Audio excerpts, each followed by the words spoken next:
جناب حضرت ام البنین سے منسوب یعنی ان سے توسل کے مختلف طریقے اور ختم سے کیا مراد ہے کہ کسی ایک ذکر کو یا کسی ایک ورد کو خاص مقدار میں، خاص ایام میں اور خاص روش کے ساتھ ایک سیٹ کی صورت میں انجام دیا جائے تو کہا جاتا ہے کہ یہ ختم ہے۔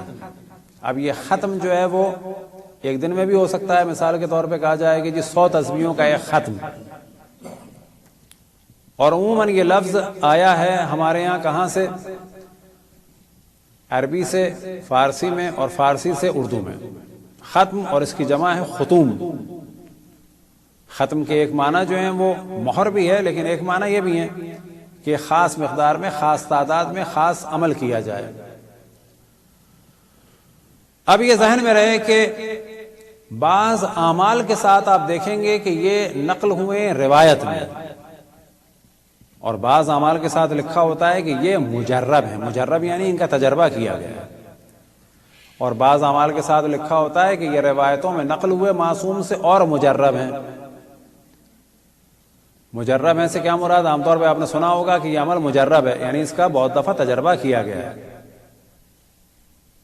کہ ساتھ میں ایک اور جملہ بھی ہمارے کہا جاتا ہے کہ یہ عمل ایسا ہے تیر پہ ہدف، کہ جس طرح سے ایک تیر اپنے ٹارگیٹ پہ پہنچتا ہے، بالکل اسی طرح سے اس دعا کے ذریعے سے وہ کچھ حاصل ہو جاتا ہے کہ جس کی خواہش ہوتی ہے۔ اب جناب حضرت ام البنین سے توسل کے جو بعض طریقے علماء نے بیان کیے، کہ جن میں سے ایک طریقہ تو خود ہم بعض دفعہ بیان کرتے ہیں، کہ ہمارے استاد، تاکہ ان کا نام بھی رہے، ان کا ذکر بھی ہو جائے، بہت ہی محبت کرتے تھے، بہت ہی متقی افراد میں سے تھے، اور ان کا نام تھا آیت اللہ حرم پناہی۔ خداوند تبارک و تعالی ان کے اور تمام علماء اہل بیت علیہم الصلوۃ والسلام کے درجات کو بلند سے بلند فرمائے۔ ان کے درجات کی بلندی کے لیے بر محمد وآل محمد صلوات۔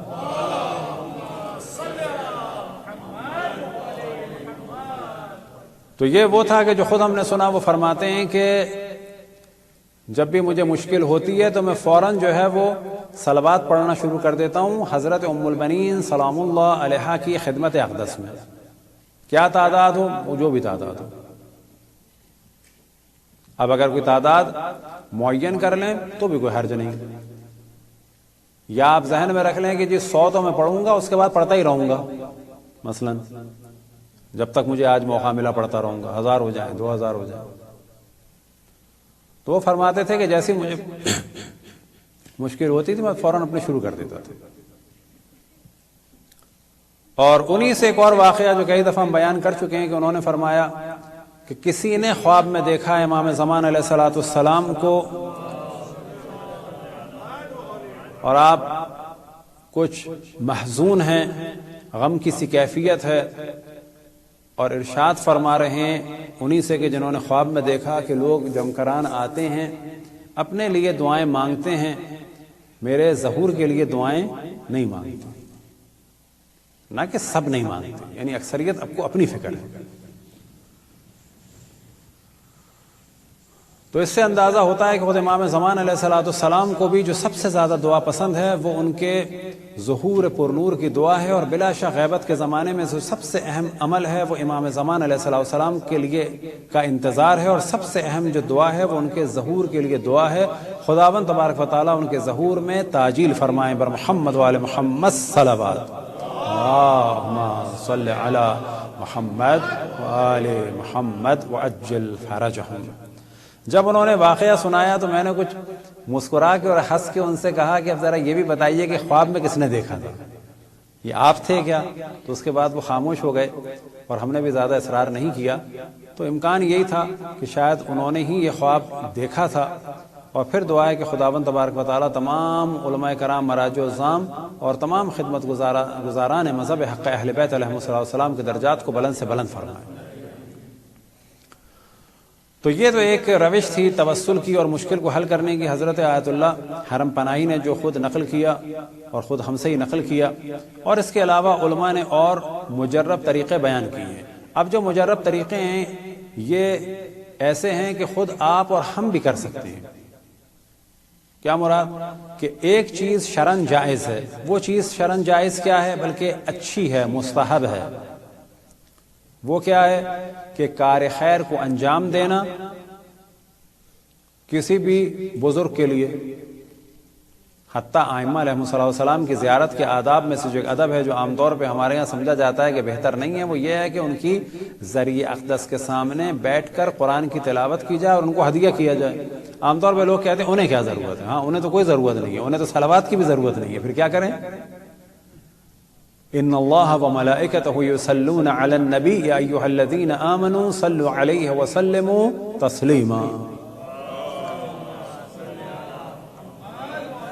اللہ سبحانہ و تعالی اور ملائکہ صلوات بھیج رہے ہیں، پھر بھی کیا کہا گیا؟ یا ایھا الذین آمنوا صلوا علیہ وسلموا تسلیما. وجہ کیا ہے کہ ہم بھی اس کار خیر میں داخل ہو جائیں. مراد یہ نہیں ہوتی کہ اللہ سبحانہ و تعالیٰ تو صلوات بھیج رہا ہے تو ہمیں کیا ضرورت ہے، ان کے تو گناہ نہیں ہے تو ہمیں کیا ضرورت ہے، ان کے درجات بہت بلند ہیں تو ہمیں کیا ضرورت ہے. نا، یہ ہماری جانب سے ایک اظہار محبت ہے، اور اس اظہار محبت میں جو بہترین چیز ان کی خدمت میں پیش کی جا سکتی ہے وہ کیا ہے؟ کلام اللہ مجید کی تلاوت کر کے ان کی بارگاہ اقدس میں پیش کرنا. فاتحہ میں کیا ہوتا ہے؟ جب سورہ فاتحہ پڑھی جاتی ہے، اب عام طور پہ جب فاتحہ اور نظر کو ہمارے الگ کر دیا گیا ہے، لیکن اگر پریکٹیکلی دیکھا جائے کوئی فرق ہے؟ فرق یہ ہے کہ جو عام مردوں کے لیے اسے ہم فاتحہ کہہ دیتے ہیں، لیکن جب معصومین علیہ السلام کی بارگاہ میں چند سوروں کی تلاوت کرتے ہیں تو وہ بھی یہی ہے، چند سوروں کی تلاوت کر کے ان کی بارگاہ اقدس میں اس کو ہدیہ کر دیا. جب چند سوروں کی تلاوت ہو سکتی ہے اور عام طور پہ ہم کرتے رہتے ہیں تو پورے قرآن کی تلاوت بطور اولا بہتر ہے. اب فرض کریں کوئی کسی کی حاجت ہے اور وہ کہے کہ جی یہ میری اگر حاجت پوری ہوئی تو میں 14 قرآن پڑھوں گا 14 معصومین کی بارگاہ میں، اور جب بار بار لوگوں کی حاجات اس سے پوری ہوں گی تو کہا جائے گا کہ اس عمل کا تجربہ کیا جا چکا ہے، یہ عمل مجرب ہے. تو آیا ضرورت ہے اس چیز میں کہ کہیں یہ روایت ہو کہ 14 قرآن پڑھے جائیں؟ کہا جائے گا نا ایک آیت ہو یا ایک قرآن ہو، اچھا آدھا قرآن وہ بھی اچھا ہے، ایک سورہ ہو وہ بھی اچھا ہے. تو ایک روش کہ جب بھی کوئی مشکل پیش آئے تو منت مانی جائے کہ یا اللہ اگر یہ میری مشکل حل ہو گئی تو مجھ پر لازم ہے کہ میں حضرت ام البنین سلام اللہ علیہا کی بارگاہ اقدس میں ایک قرآن کی تلاوت کر کر ان کی بارگاہ میں پیش کروں گا. یہ نظر ہو گئی، اور جب یہ کام ہو جائے گا تو پھر ہمیں ایک قرآن کی تلاوت کرنی ہے. ایک روش کیا ہو سکتی ہے کہ جیسے ہی مشکل نظر آئی تو ساتھ ہی توسل کیا اور قرآن کی تلاوت شروع کر دی. یا مثال کے طور پہ کسی نے کہا کہ میں ایک سپارہ، یا کسی نے سوچا کہ مثال کے طور پر 100 دفعہ سورہ حمد، حق ہے اسے کہ میری جانب سے 100 دفعہ سورہ حمد پڑھوں گا. اگر کام ہو گیا تو بات ہوا. ایک طریقہ یہ ہے کہ نہیں بس میں نے پڑھنا شروع کر دیا ہے، پڑھتا رہوں گا جب تک میری مشکل حل نہیں ہوگی. اب وہ پورا قرآن پڑھا، مشکل حل ہو گئی، ممکن ہے آدھا قرآن میں مشکل حل ہو گئی. اس کے ذہن میں کیا تھا؟ میں آپ کی بیوی آپ کی خدمت میں یہ پڑھ کے آپ کو ہدیہ کرتا رہوں گا، خداوند تبارک و تعالیٰ کی بارگاہ میں میری شفاعت فرمائے. اسی طرح سے ہے کہ 14 معصومین علیہ السلام کے نام سے صلوات پڑھی جائے جناب ام البنین کی جانب سے. اور وہ کیا طریقہ ہوگا؟ اللہم صلی علی محمد وآل محمد، پھر اس کے بعد اللہم صلی علی علی ابن ابی طالب، پھر ایک دن 1000 یہ، پھر اس کے بعد والے دن شب جمعہ سے یہ شروع ہو، اور پھر اس کے بعد والے دن کیا ہوگا؟ اللہم صلی علی فاطمہ، پھر اس کے بعد اللہم صلی علی حسن ابن علی، اللہم صلی علی حسین ابن علی، اللہم صلی علی علی ابن الحسین، اللہم صلی علی محمد ابن علی، اللہم صلی علی جعفر ابن محمد، اللہم صلی علی موسیٰ ابن جعفر، اللہم صلی علی علی ابن موسیٰ، اللہم صلی علی محمد ابن علی، اللہم صلی علی علی ابن محمد، اللہم صلی علی حسن ابن علی، اللہم صلی علی حجت ابن الحسن العسکری المہدی، اور پھر 15ویں دن اللہم صلی علی عباس ابن علی.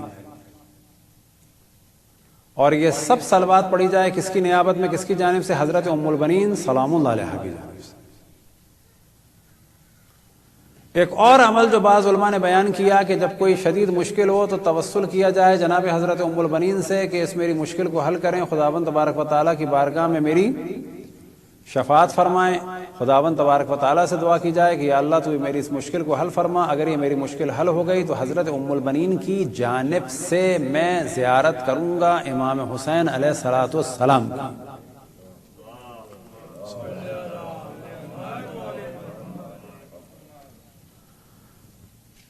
تو اب جو بیان ہوا آپ کے سامنے کہ جو عشق تھا حضرت ام البنین کو اللہ رسول سے اور ائمہ علیہم الصلوۃ والسلام سے، تو بلا شک جب ان کی بارگاہ اقدس میں قرآن کو ہدیہ کیا جائے، عشق اہل بیت کو ہدیہ کیا جائے، اور جب خصوصاً اس حسین کی زیارت کو ہدیہ کیا جائے کہ جس کے دفاع کے لیے ام البنین نے اپنی گود کو اجاڑ دیا، تو بلا شک حضرت ام البنین کی خوشنودی کے لیے اس سے بہتر کوئی چیز نہیں ہو سکتی.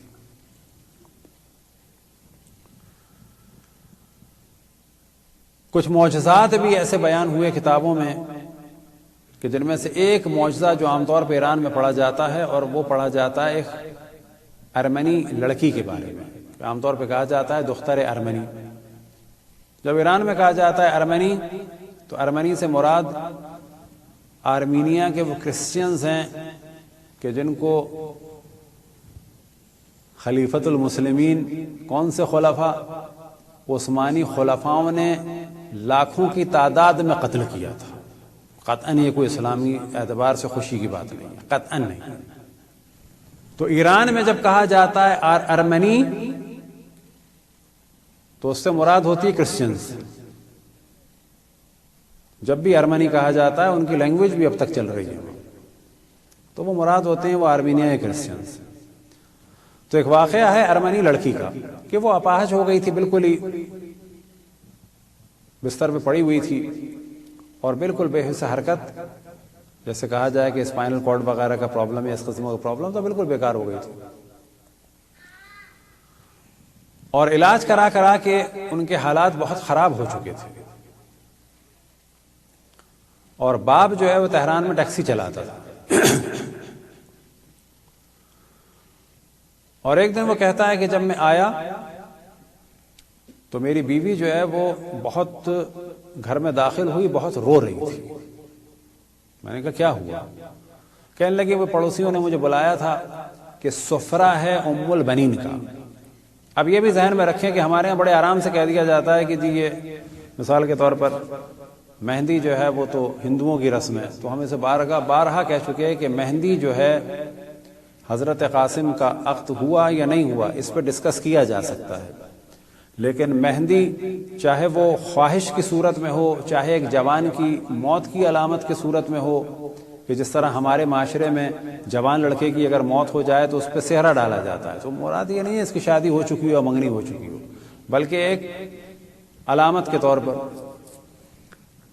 تو یہ ذہن میں رکھیں کہ مہندی کی جو رسم ہے وہ ایران سے اور عراق سے ہمارے یہاں آئی ہے، نہ کہ ہندوؤں سے آئی ہے. یا یہ تصور کیا جاتا ہے کہ وہاں پہ نہیں ہوتی، تو ہم کئی دفعہ اس کو بیان کر چکے کہ ہمارے بہت سارے طالب علم، بہت سارے علماء ایسے ہیں کہ جو سالوں قم میں رہے لیکن کبھی بھی انہوں نے وہاں کی رسم و رسوم میں یا محرم میں شرکت نہیں کر پائے. وجہ کیا تھی کہ عید الاضحیٰ سے پہلے وہ پاکستان آ جاتے تھے، پھر اس کے بعد ایام اضحیٰ کے بعد وہ دوبارہ ایران جاتے تھے. انہیں بعض دفعہ 20-20 سال میں موقع ہی نہیں ملا کہ وہاں پر کیا ہوتا ہے اور کیا نہیں ہوتا. تو مہندی کی جو رسم ہے در حقیقت وہاں سے آئی ہے. اسی طریقے سے ایک اور چیز ہے کہ معصومین علیہم الصلوۃ والسلام کا خصوصاً اور باقی مقدس ہستیوں کے نام سے وہاں پر کھانا کھلایا جاتا ہے، اور اس کھانے کو کہا جاتا ہے دسترخوان. اب وہاں پر دسترخوان نہیں کہا جاتا، وہاں پر کہا جاتا ہے سفرہ. مثال کے طور پہ کہا جاتا ہے سفرہ جناب رقیہ.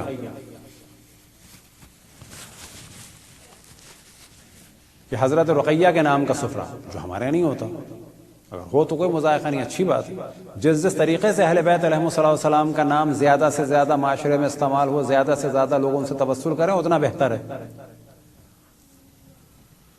تو وہاں پر ایران میں ایک جو مشہور سفرہ ہے وہ ہے سفرہ ام البنین، کہ جس میں حضرت ام البنین سے اور خصوصاً حضرت عباس علیہ السلام سے توسل کیا جاتا ہے، ان کو ان کی والدہ کا واسطہ دیا جاتا ہے، خود مولا امیر المومنین سے توسل کیا جاتا ہے، شہداء کربلا سے توسل کیا جاتا ہے، اور خصوصاً حضرت ام البنین سے توسل کیا جاتا ہے، اور ایک خاص جو ہے وہ ایک رونق ہوتی ہے، خاص جو ہے وہ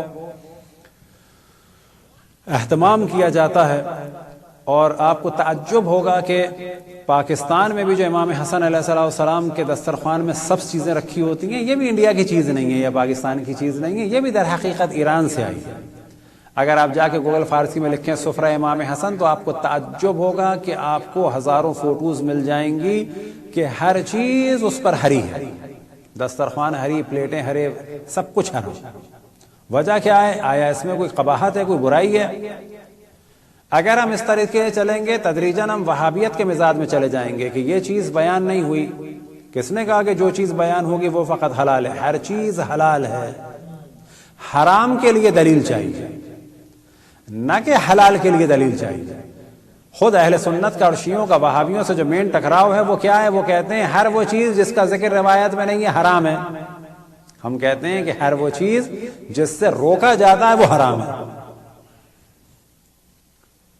اور اگر ہرا سفرہ ہوتا ہے امام حسن علیہ السلام کا تو وہ یاد دلاتا ہے اور توجہ دلاتا ہے زہر کی جانب، اور اگر کسی بھی چیز سے مظلومیت اہل بیت علیہ السلام کی یاد تازہ ہو اور کسی بھی چیز سے اہل بیت پر ظلم کرنے والوں سے نفرت میں اضافہ ہو تو بلا شک وہ عمل بہترین عمل ہے، کیونکہ ایک جانب ضروری ہے اہل بیت سے محبت، دوسری جانب ضروری ہے دشمنان اہل بیت سے شدید نفرت۔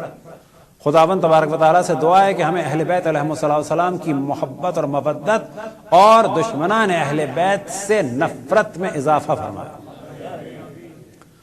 تو ایک بہترین جو سفرہ ہوتا ہے وہ ہے سفرہ ام البنین۔ تو یہ ارمنی کہتا ہے کہ میری بیٹی بالکل جو ہے وہ بستر پہ پڑی ہوئی تھی، حرکت بھی نہیں کرتی تھی، بہت زیادہ بول بھی نہیں پاتی تھی، اور ایک دن میں جب واپس آیا تو میں نے کیا دیکھا کہ میری بیوی اور بچے بھی تھے، تو بیوی جو ہے واپس گھر آئی تو اس کی آنکھیں بالکل سرخ ہو رہی تھی۔ میں نے سوال کیا کیا ہوا؟ کہنے لگی کہ میں گئی تھی، کسی نے مجھے پڑوس میں بلایا تھا، سفرہ ام البنین تھی۔ میں نے کہا کون ہے ام البنین؟ کہا کہ یہ جو عزاداری میں اتنا ذکر ہوتا ہے حضرت عباس کا، یہ ان کی والدہ ہیں، تو یہ لوگ ان سے توسل کرتے ہیں۔ تو میں نے بھی بس نیت کی ہے کہ اگر میری بیٹی صحیح ہو گئی تو میں بھی سفرہ کروں گی حضرت ام البنین صلوات اللہ وسلام علیہا کا، تو تم تھوڑے سے پھل لے آؤ۔ اب اتنی اس میں طلب تھی کہ اس نے کہا کہ بس میں ابھی سے شروع کر دیتی ہوں۔ اور یہ وہی چیز ہے کہ جو ہم نے پہلے توجہ دلائی کہ اگر کسی کار خیر کو کرنا ہو، آپ یہ بھی کہہ سکتے ہیں کہ یا اللہ اگر یہ میری مشکل حل ہو گئی تو میں قرآن پڑھوں گا، اور آپ یہ بھی کر سکتے ہیں کہ یا اللہ تو میری اس مشکل کو حل فرما بحق حضرت ام البنین صلوات اللہ وسلام علیہا، اور اس سے پہلے کہ میری مشکل حل ہو میں نے ابھی سے پڑھنا شروع کر دیا ہے۔ یہ بھی ایک طریقہ ہے۔ تو اس نے پھل منگائے، یہ آدمی کہتا ہے کہ میں پھل لا کے گھر میں رکھے، ہم نے رات کو ہم لوگ سو گئے، میری بیٹی کا ہاتھ جو ہے میری بیوی کے ہاتھ میں تھا، ایک دم سے اس نے ہاتھ چھڑایا، میری بیوی کی بھی آنکھ کھلی تو کیا دیکھا کہ میری بیٹی جو ہے جو ہل نہیں سکتی تھی وہ بیٹھی ہوئی، اور ماں کو جو ہے وہ اٹھا رہی ہے، اور ماں جو ہے اٹھی تو اس نے کہا کیا ہوا، تم صحیح ہو گئی؟ کہنے لگی ہاں صحیح ہو گئی۔ کا کیا ہوا؟ کہنے لگے خواب میں خاتون آئی تھی، اس کا نام تھا ام البنین، اور اس نے میرے چہرے پہ ہاتھ پھیرا اور کہا کہ اٹھ جاؤ اور اپنی ماں سے کہو کہ جو تم نے عہد کیا ہے اس پہ عمل کرے۔ صلوات پڑھیں بر محمد والے محمد۔ برحمتك يا أرحم الراحمين، وصلى الله على محمد وآله الطاهرين۔